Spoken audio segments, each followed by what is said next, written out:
Being a family caregiver, whether it's to a child with a developmental disability or a spouse diagnosed with Alzheimer's, can be very challenging.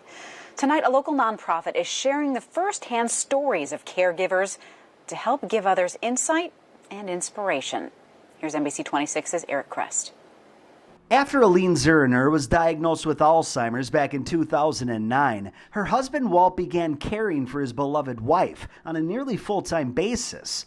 But finding resources for help, even insight, was tough. When I first started down this path, I was reading white papers and books about Alzheimer's, and it helped me prepare, for the future. But it wasn't personal.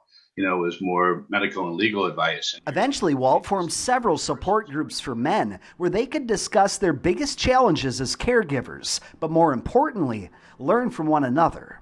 People talk about how they handle a certain situation. You learn how to communicate. Walt says through the act of sharing stories, caregivers like himself and even others can learn a great deal about handling the often stressful role of taking care of others. I think it's important for other caregivers to see how people are living their journey. This is where Cynthia Thompson from the nonprofit Family Caregivers Rock comes into play. So this is what it looks like, this copy. Thompson has compiled over 20 stories from caregivers to help cast a light on how some are able to perform the often difficult task.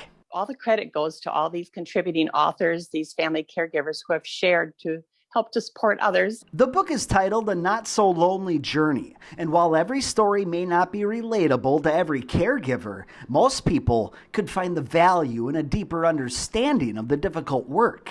But also other family members, friends, and even employers to see what a caregiver journey is like when you're caring for a loved one. It's uplifting, it's sharing, it's like, well, this happened to me, but this is how I got through it. In the Fox Valley, Eric Crest, NBC 26. Support is so important, Eric. Thank you. A Not So Lonely Journey is for sale online, and it's starting to pop up at local libraries. To find out how you can purchase it, check out this story on our website, NBC26.com.